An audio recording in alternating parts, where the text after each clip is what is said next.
Makanya kita bisikin presiden, ada sistem yang tidak beres. Masyarakat Pak banyak teriak soal JHT. Ekonomi lagi susah Pak, khususnya kalangan menengah ke bawah untuk bertahan hidup.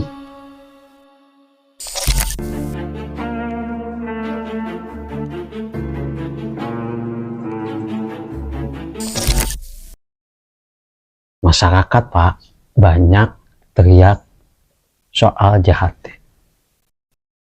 Karena apaan masyarakat sekarang banyak teriak soal JHT? Karena ekonomi lagi susah Pak, khususnya kalangan menengah ke bawah. Kenapa Pak? Untuk bertahan hidup. Ya pengangguran bertambah, PHK yang dari tahun kemarin, tahun sekarang bertambah. Mencari pekerjaan susah. Makanya kita bisikin presiden, ada sistem yang tidak beres.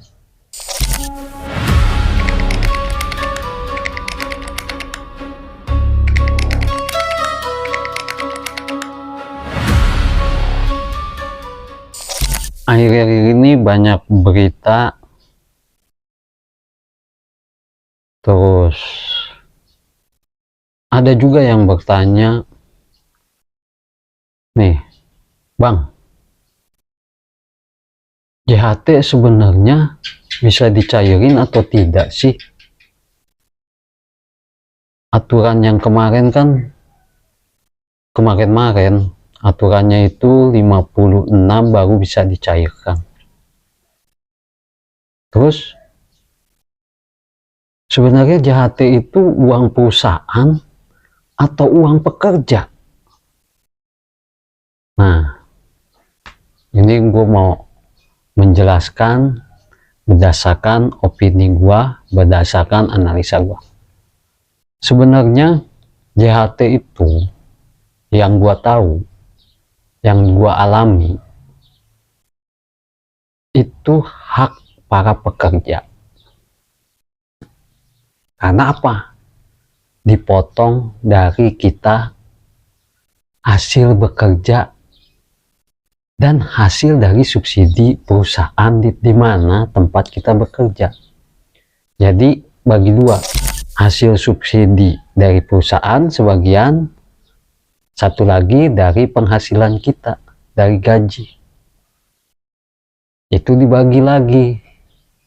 Ada BPJS Kesehatan, ada BPJS Ketenagakerjaan. Nah, yang gue bahas BPJS Ketenagakerjaan dan JHT, Jaminan Hari Tua. Dan kalau kita mengetahui, ya pekerja pasti tahulah,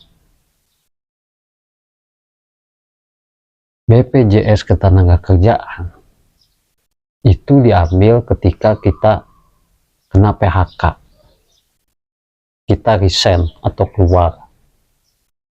Tapi kebanyakan sekarang itu PHK, kebutuhan ekonomi, peluang usaha belum ada, akhirnya kan BPJS Ketenagakerjaan bisa diambil. Nah, yang dipermasalahkan sekarang dari masyarakat banyak bertanya itu JHT, Jaminan Hari Tua, yang belum bisa diambil. Masalahnya di mana? Sebenarnya tidak ada masalah. Orang itu hak uang kita kok, yang kita bayar setiap bulan, setiap gajian. Nah, masalahnya kenapa? Kok bisa ditahan oleh pemerintah? Bagian dari lembaga ya BPJS. Karena apaan?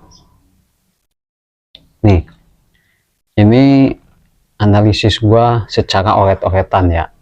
Ya, di sini sebenarnya ada sistem yang tidak beres, makanya kita bisikin Pak Prabowo. Ya kali aja Pak Prabowo mendengar. Ini jeritan rakyat, Pak. Nah, ada sistem, ada oknum yang bermain di sistem tersebut.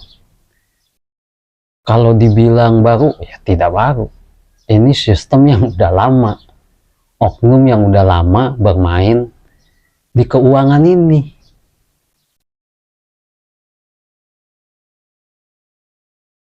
Uang kita ketika dipotong tiap bulan di BPJS Kesehatan, terus BPJS Ketenagakerjaan, terus JHT, Jaminan Hari Tua,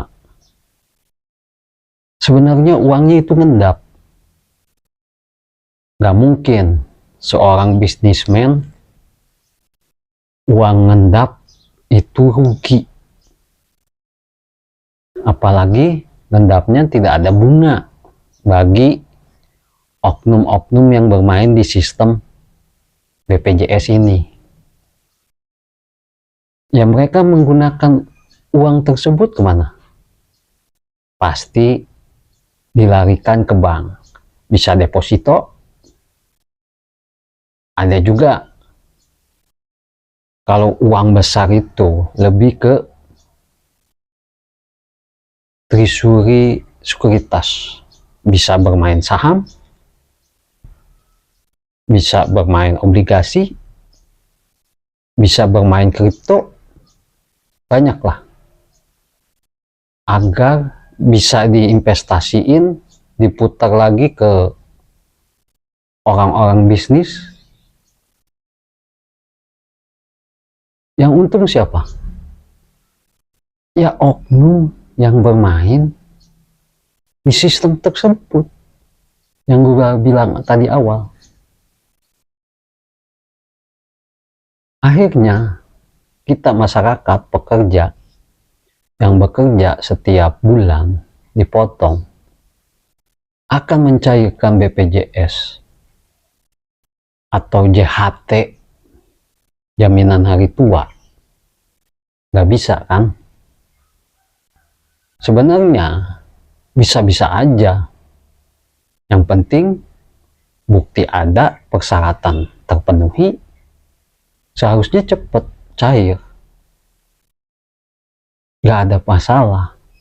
Cuma masalahnya uang tersebut sedang diputar. Sekarang kan pihak BPJS Kesehatan kemarin kita intermezzo dulu nih ke BPJS Kesehatan bahwa gagal bayar. Sedangkan APBN mensubsidi terus. Secara logika kita ya logika masyarakat seperti gua kan masyarakat bawah melihat logikanya nggak masuk. Disubsidi, uang dari pekerja masuk, terus gagal bayar ke rumah sakit. Lah orang kita ke rumah sakit aja kalau nggak bayar diusir. Sekarang BPJS gagal bayar dari tahun, ini klaimnya direktur atau pejabat BPJS dari tahun 2018 gagal bayar ke rumah sakit. Ya di situ ada sistem juga yang bermain dari pihak rumah sakit, dari pihak oknum BPJS. Ya inilah sistem yang menurut gua gimana ya, yang udah akut. Makanya terus apakah bisa bang dibetulkan? Ya sebenarnya bisa, tergantung kita bisikin lagi Prabowo.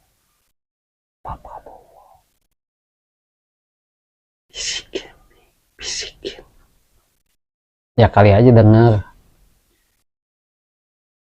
Nah, bisa ya kita balik lagi lah ke JHT, jaminan hari tua, yang banyak dari masyarakat mengatakan tidak bisa diklaim. Terus serikat pekerja atau yang sekarang udah jadi staf khusus pejabat mengatakan terus mendorong untuk bisa istilahnya dicairkan. Karena apa? Kemarin-kemarin nggak banyak teriak karena apa? Ekonomi masih stabil. Sekarang ekonomi di masyarakat itu lagi emang susah. Oke, pemerintah mengatakan baik ya, itu kan secara ekonomi keseluruhan mungkin ya baik, tapi kan ekonomi masyarakat karena banyaknya apa? Banyak pekerja yang nggak mendapat pekerjaan lagi. Ditambah anak-anak muda yang baru kerja kena PHK, perusahaannya nggak mampu lagi. Belum lagi ketika ada lapangan kerja diskriminatif. Umur 35 tahun ke atas, kalau di Indonesia itu udah jompo. Lah banyak diskriminatif kalau gue mau jabarin itu panjang. Sebenarnya di konstitusi tidak ada diskriminatif seperti itu aturannya. Coba aja teman-teman atau warga masyarakat lihat, baca-baca. Gak ada diskriminatif umur, terus persyaratan yang berbelit-belit, gak ada. Di negara luar aja kalau dicari apaan? Bukan persyaratan, tapi apaan? Skill. Langsung tes, langsung praktek, bisa jalan. Karena apa? Perusahaan di barat itu lebih biar cepat nyari keuntungan. Ya kita balik lagi lah, jangan terlalu lebar, itu ntar kita jabarin lagi. Sekarang kita balik ke JHT. Balik lagi, dana JHT, dana pekerja yang akan ditarik tapi nggak bisa. Ya, oleh sistem, oleh oknum yang ada di sistem tersebut, uang kita sebagai pekerja itu diputar lewat bank-bank. Orang Trisuri ini yang memainkan hal itu, orang oknum di sini, oknum ya, gue mengatakan oknum di BPJS yang ada di sistem tersebut yang bermain di situ. Akhirnya masyarakat ketika akan mencairkan tidak bisa. Ya gue berharap pemimpin atau pejabat kita sekarang ini melihatlah, mendengar suara rakyat, yaitu apaan? Terutama pekerja yang tidak lagi memiliki pekerjaan. Mereka menggantungkan nasibnya, membiayai keluarganya lewat pencairan JHT tersebut. Ya sekarang gue bisikin lagi nih, kali aja didengar. Pak Prabowo, Pak Prabowo. Oke, kali aja.